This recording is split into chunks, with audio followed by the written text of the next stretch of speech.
Presentamos A Fondo con José Ignacio Beteta. Análisis económico, análisis político en A Fondo. Este programa llega gracias a Black Coffee, el sabor y aroma del mejor café gourmet del Perú. Muy buenos días, ¿cómo están? Soy José Ignacio Beteta, conductor de A Fondo. Gracias, como siempre, a la Red de Comunicación Regional, a la Asociación de Contribuyentes del Perú. Este programa que busca analizar la política y la economía del país desde una perspectiva objetiva, basados en evidencia. Este programa, además, llega a ustedes gracias a un auspiciador muy especial, a Black Coffee. Black Coffee es el mejor sabor y aroma gourmet del café en el Perú. Es una marca de café que apuesta por los caficultores en el Braem, en Cajamarca, en Oxapampa, en Amazonas, en Cusco, que selecciona de una manera muy exigente sus granos y que ustedes pueden encontrar cuando quieran. Es un café muy rico, se los recomiendo, en este teléfono, en el WhatsApp 997-393-766, o ingresando a su cuenta de Instagram, @bla-coffee, con doble F y doble E, 1, @bla-coffee 1. Muy bien, estamos viviendo una semana interesante. Ayer, la presidenta del Consejo de Ministros, Mirta Vázquez, dijo que no había un quiebre en el Poder Ejecutivo. Y eso pues parecería una buena noticia si es que el país estuviera avanzando económicamente en el camino correcto. Parecería una buena noticia si es que tuviéramos ministerios que ejecutan su presupuesto. La Asociación de Contribuyentes ayer sacó un informe muy interesante en el cual demostraba que en este momento, o sea, menos de 2 meses, ¿no es cierto?, de que termine el año, el Estado no ha ejecutado 26.000 millones de soles de inversión pública. 26.000 millones de soles.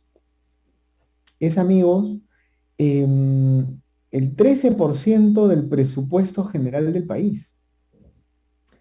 Y aún así, no habiendo ejecutado 26.000 millones de soles, el señor Pedro Franque quiere imponer una reforma tributaria para aumentar los impuestos. Porque dice que necesita 12.000 millones de soles más. Así ha dicho el señor Pedro Franque. La pregunta es, ¿cómo así necesita 12.000 millones de soles si ni siquiera puede usar 26.000? Y recordemos las cifras de la Contraloría, que siempre tienen que estar en nuestra cabeza. En nuestro país, aproximadamente 25.000 millones de soles al año se van en corrupción, se lo roban los burócratas, los funcionarios públicos se lo roban, y obviamente los empresarios que coluden, que se juntan con estos funcionarios públicos corruptos. Buena noticia sería saber que el Poder Ejecutivo no está quebrado, ¿no es cierto?, si es que los proyectos de inversión avanzaran. Majeciguas, Chavimochic, las líneas del metro, la expansión, la construcción del aeropuerto en Chenchero, la expansión del aeropuerto Jorge Chávez, las carreteras que están pendientes, ¿no es cierto? Hay 2 o 3 puertos que están pendientes. Hay obras de infraestructura de energía, de minería, que están paradas. Buena noticia fuera que que el Poder Ejecutivo no esté quebrado si todo esto funcionara bien, pero nada funciona bien. Y además de eso tenemos contrataciones en el Estado que son muy complicadas y muy cuestionables. Y para conversar de este tema específico, porque hay que darle muchas vueltas a este tema, este gobierno dijo que iba a luchar contra la corrupción, este gobierno dijo que iba a hacer algo nuevo, que nos iban a enriquecer, este gobierno dijo que iba a hacer el gran cambio, pero ¿qué está pasando? Los amigos de los políticos de turno, los amigos del señor Pedro Castillo están entrando a Palacio de Gobierno, los amigos de Vladimir Cerrón, los amigos del grupo de Movadef, de Sendero y de otros grupos radicales están entrando al Estado a ocupar cargos públicos y a ganar un sueldo automáticamente sin las capacidades adecuadas. Para hablar de este tema, que es fundamental, Vamos a conversar hoy día con la doctora Cecilia Ruiz, que es una experta en Derecho Administrativo y Contrataciones con el Estado, quien ya está con nosotros. Doctora, muy buenos días, ¿cómo está? Muy buenos días. Muchas gracias, doctora, por su presencia. Primera pregunta un poquito más amplia.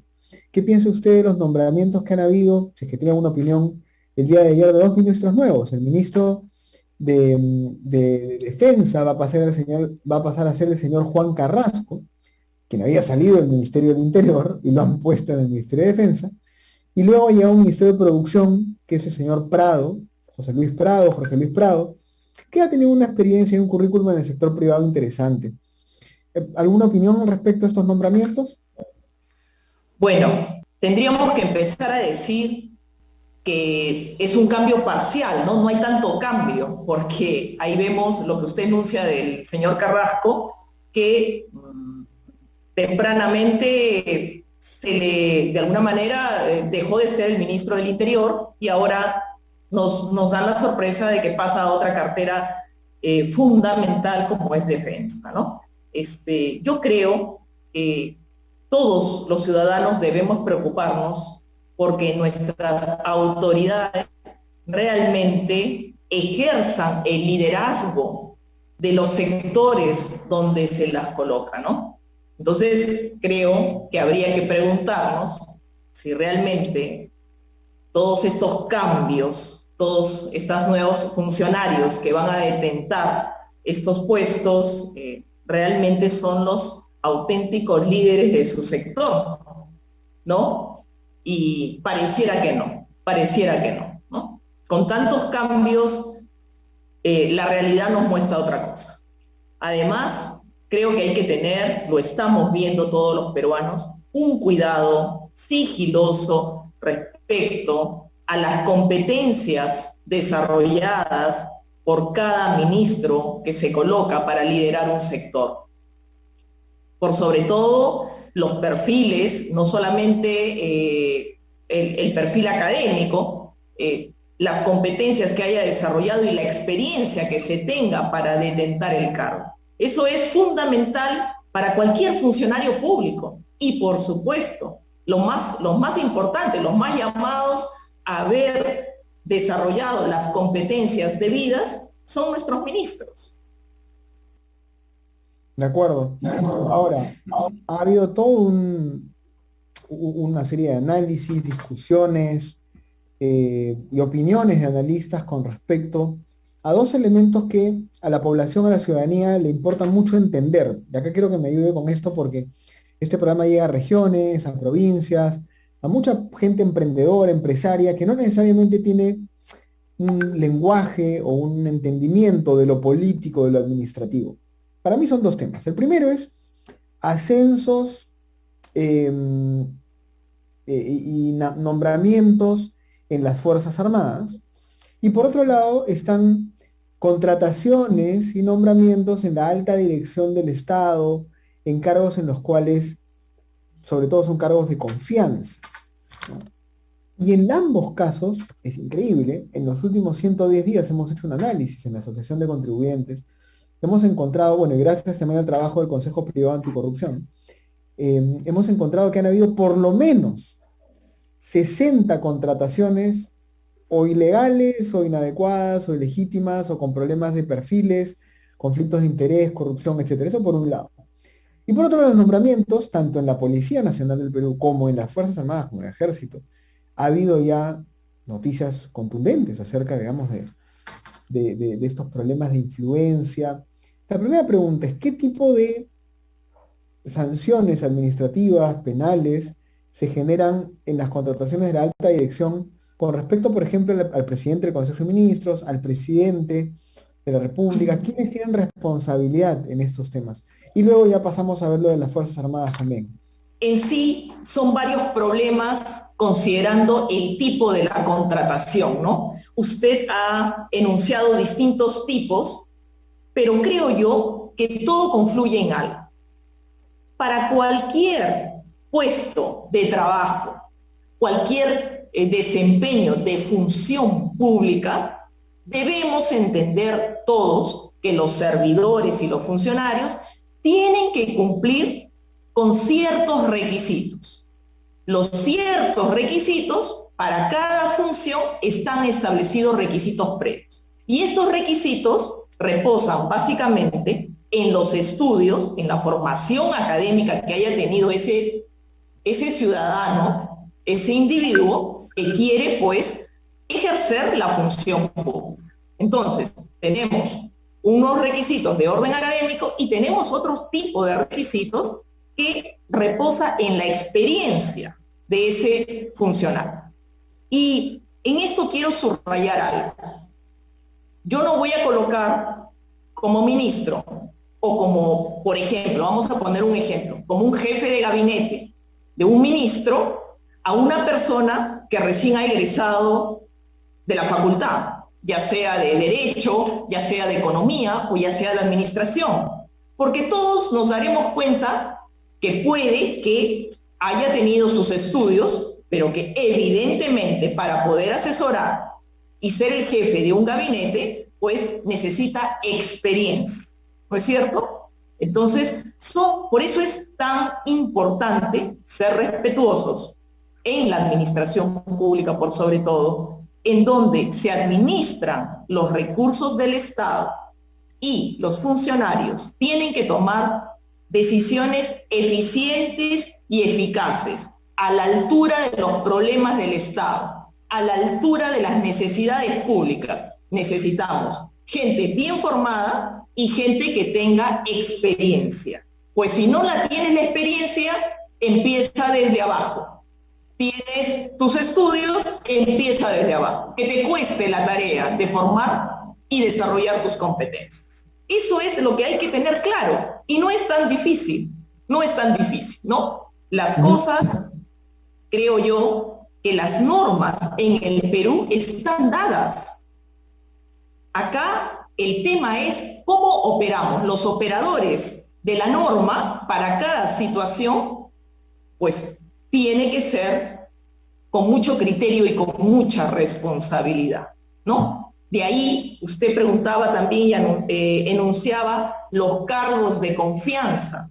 Pues yo autoridad, yo ministro, yo presidente de directorio, yo presidente de alguna institución u órgano desconcentrado, tendré pues que tener el criterio de llamar a mis asesores, de convocar a los mejores, a los que hayan desarrollado competencias, a los que cumplan los requisitos, y de ahí la responsabilidad de cada funcionario por designar a gente que realmente cumpla con los requisitos de la ley y no trabajar enmendando las leyes o cambiando las leyes, cambio los requisitos para poder favorecer a mis amigos.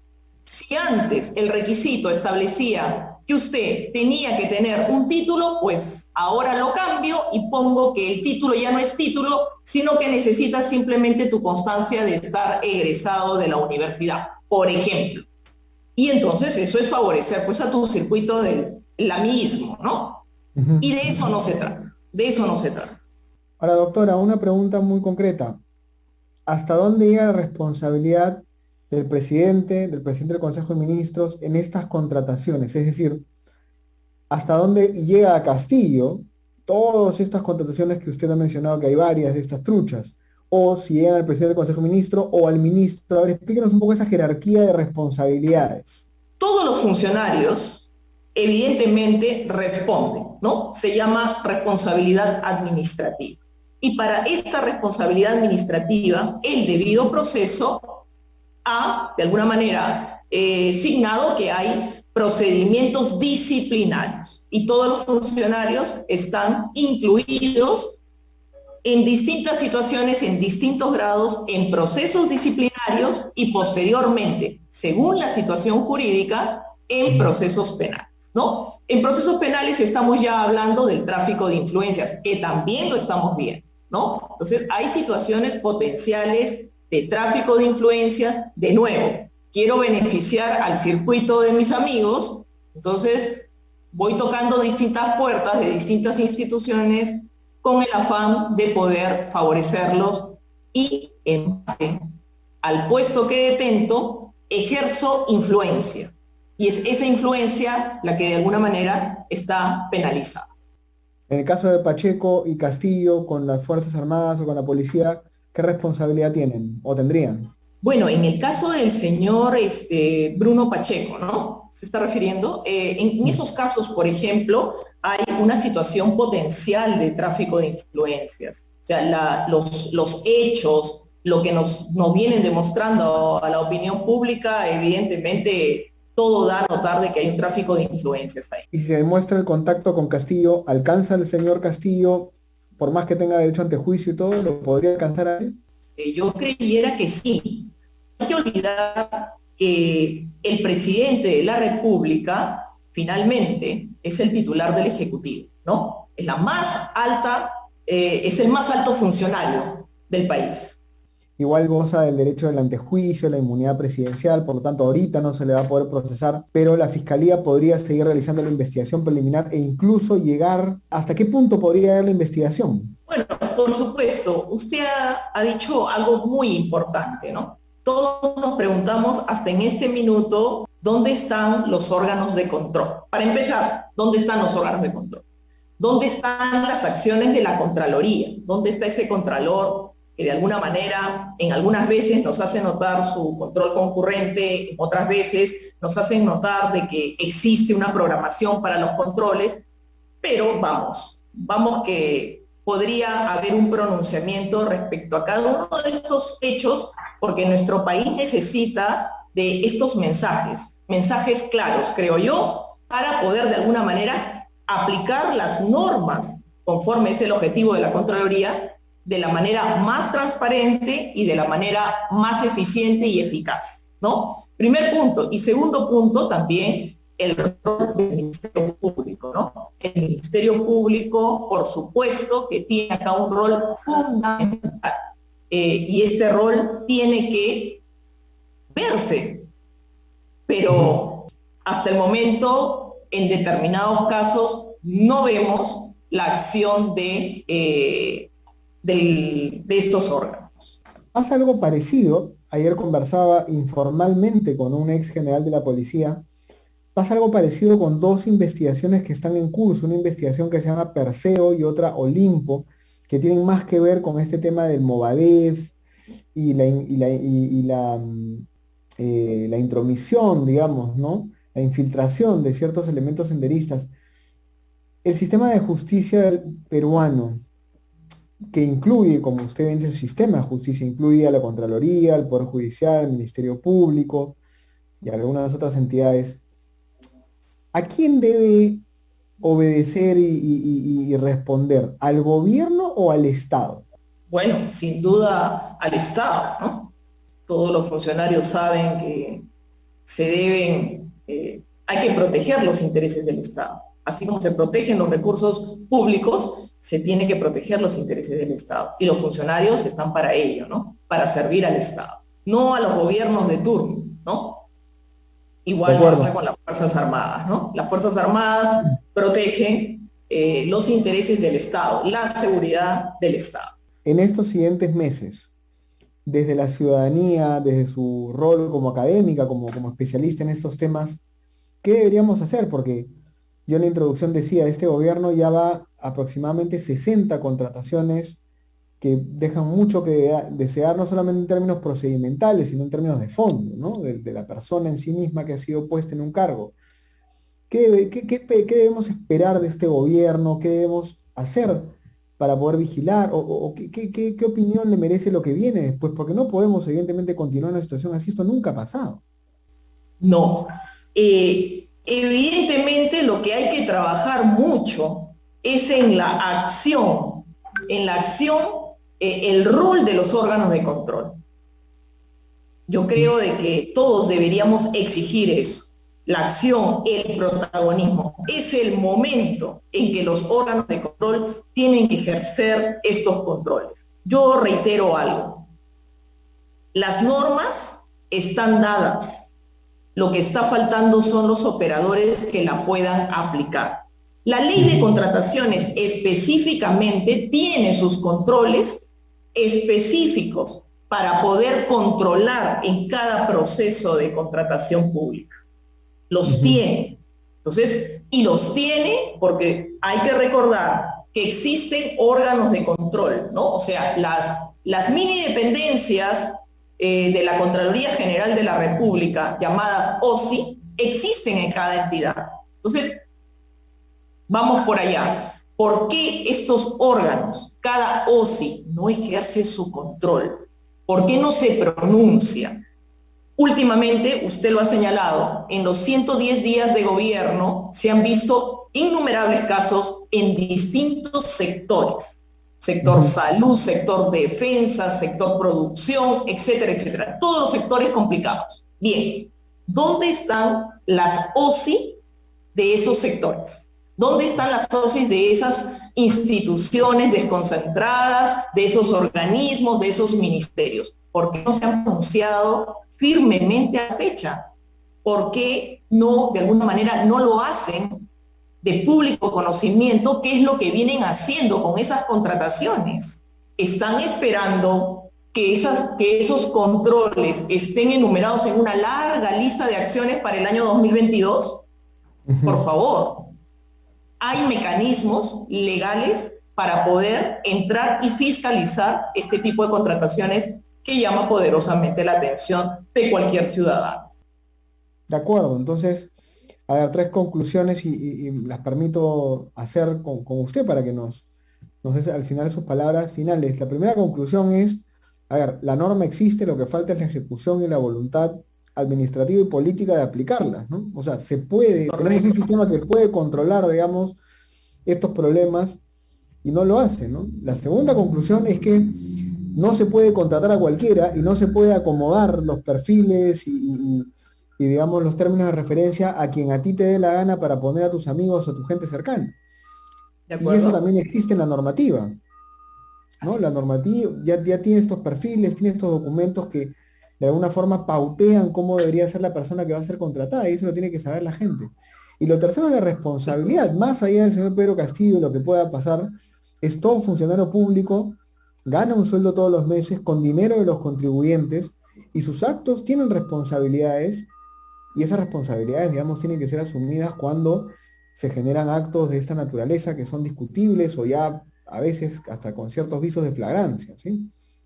Muchas gracias. Yo creo que coincido en los 3 puntos y le agradezco por juntos poder arribar a estas conclusiones que la ciudadanía merece ser sensibilizada, ¿no? Es importantísimo que la ciudadanía entienda el mensaje claro. Está bien que puedas acceder a detentar una función pública, pero preocúpate por cumplir transparentemente los requisitos. No bypases la ley, no busquemos mecanismos para bypasear la aplicación de la ley. Hay que hacer siempre lo correcto. De acuerdo. Muchísimas gracias, doctora Cecilia Ruiz, por estar con nosotros. Ha sido un gusto. Seguramente la buscaremos más adelante. Muy buenos días a toda su audiencia. Muchísimas gracias. Hasta luego. Muchas gracias. Ha sido la doctora Cecilia Ruiz Morales, especialista en administración pública, en contrataciones del Estado. Sumamente claro. Los ciudadanos merecemos rendición de cuentas, los ciudadanos merecemos que el Estado, que la burocracia, que los funcionarios públicos hagan las cosas bien, por la sencilla razón de que nosotros pagamos con nuestros impuestos sus honorarios, número 1, y número 2, porque por algo están en el Estado, y es para servir a la ciudadanía, no, digamos, para convertir al Estado en un botín, en un espacio en el cual se puede hacer lo que le da la gana, en una chacra, en una empresita familiar. Eso no es el Estado. El Estado es mucho más importante que eso, y a veces a nosotros, a los ciudadanos, nos falta entenderlo porque nos queremos olvidar de la política, del Estado, y queremos a veces pues evadir todas estas cosas y estos temas, pero no es tan sencillo. Luego nos carga y nos pasa la factura tarde o temprano el no vigilar al Estado y el no poner el dedo en la llaga. Muchas gracias, nos vemos el día de mañana en A Fondo. Que les vaya muy bien. Hemos presentado A Fondo con José Ignacio Beteta.